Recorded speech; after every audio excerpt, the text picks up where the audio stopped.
இன்னைக்கு வாஸ்து அப்படிங்கிற ஒரு தலைப்பில் நம்ம என்ன பேச போகிறோம் அப்படின்னா, வாஸ்து வாழ்க்கையை கெடுக்கக்கூடியதாக இருக்கும், வாழ்க்கையை கொடுக்கக்கூடியதாக இருக்கும். இது நம்ம எது வேணும் அப்படிங்கிறத நம்ம தீர்மானிக்க முடியும்.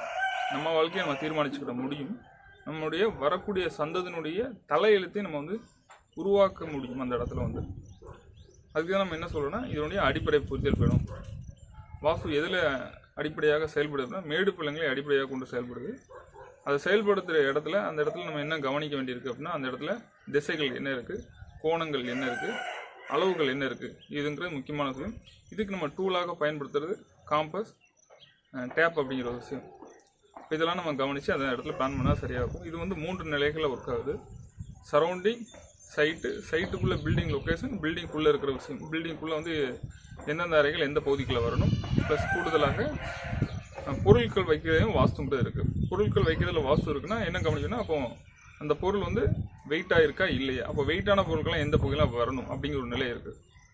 இப்போ கனமான பொருட்கள் அப்படிங்களா தெற்குலேருந்து மேற்குக்குள்ளே வர்றதான் சரியான விஷயம். வடக்குலேருந்து கிழக்குக்குள்ளே கனம் இல்லாத பொருட்கள் இருந்தால் சரியாக இருக்கும். வெயிட் இல்லாத பொருட்கள் அல்லது பொருட்களே இல்லாமல் இருந்தால் சிறப்பாக இருக்கும். முதல் விஷயம் அந்த சரௌண்டிங் அப்படிங்கிறது தான் முதல் நிலையை தீர்மானிக்குன்னு சொல்கிறோம். சில பேர் பொது வழியில் சொல்லும்போது இருக்கிறது ஒரு 50 வருஷம் 70 வருஷம் அதுக்குள்ளே இது நம்ம ஏன் கவனிக்கணும் அப்படின்னு சொல்லுவாங்க.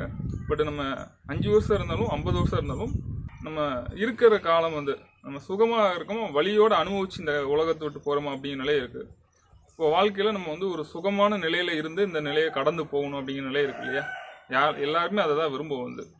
நம்ம அஸ்ட்ராலஜிக்கல் எஃபெக்ட் படி ஒரு தவறான சூழ்நிலை நம்ம அனுபவிக்கக்கூடிய சிச்சுவேஷன் இருந்தால் கூட அந்த சிச்சுவேஷனை நம்ம வழி இல்லாமல் கடந்து போகிறோமா அப்படிங்கிற நிலை இருக்குது. இறப்பு அப்படிங்கிற ஒரு விஷயத்துல எல்லாருக்கும் இறப்புங்கிறது இருக்குது. நம்ம வழியினால் அது நம்ம இறந்து போகிறோமா அல்லது வழி இல்லாமல் அந்த நிலையை கடந்து போகிறோமா அப்படிங்கிற நிலை இருக்குது. இப்போ அந்த வழி இல்லாமல் சுகம் அப்படிங்கிற நிலையை தீர்மானிக்கக்கூடியது நம்ம வீட்டில் தென்கிழக்கு தென்மேற்கு பகுதி தான். அப்போ தென்மேற்கு பகுதி முதல்ல சரௌண்டிங் எப்படி இருக்குது அப்படிங்கிறத கவனிக்கணும். தென்கிழக்கை விட தென்மேற்கு மேடாக உயரமான விஷயங்கள் இருக்கா அப்படிங்கிறத பொருத்தி பார்க்கணும். அந்த நிலையை சைட்டுக்குள்ளேயும் பொருத்தி பார்க்கணும், அந்த நிலையை பில்டிங்குள்ளேயும் பொருத்தி பார்க்கணும்.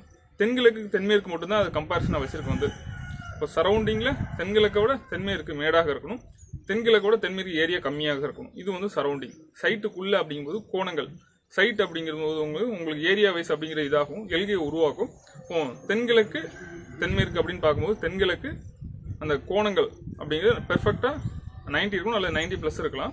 அதேமாதிரி வடமேற்கும் 90 இருக்கலாம் அல்லது 90+ இருக்கலாம். தென்மேற்கு 90 மட்டும்தான் இருக்கணும் பெர்ஃபெக்டாக கோணங்களை பொறுத்த வரைக்கும். இது சைட்டுக்குள்ளே இருக்கிற சப்ஜெக்ட். பில்டிங்குள்ளே அப்படின்னு வரும்போது அது பெர்ஃபெக்டாக 4 மூலையும் 90 இருந்தால் தான் சிறப்பாக இருக்கும். இதை நீங்கள் கவனிச்சிக்கன்னு நல்லாயிருக்கும். இதுதான் நம்ம இன்னைக்கு இந்த வாஸ்துவில் நம்ம ஒரு விஷயத்தை வழியோடு கடந்து போகிறோமா, வழி இல்லாமல் கடந்து போகிறோமா, எதிரி வாழ்க்கையில் இருக்கிறாங்களா இல்லையா அப்படிங்கிற தீர்மானிக்கக்கூடிய தென்மேற்கு பகுதியாக தான் இருக்கும். அப்போ நீங்கள் தென்மேற்கு பகுதியை சரியாக ரொம்ப ஸ்ட்ராங்காக அமைச்சிக்கிட்டிங்கன்னா நம்ம சொல்கிற மாதிரி எந்த சூழ்நிலையும் அந்த இடத்துல இருக்காது. ஒரு தொழிலாக இருந்தோம், தொழிலில் எதிரி அப்படிங்கிற ஒரு சிச்சுவேஷன் உங்களுக்கு இருக்காது.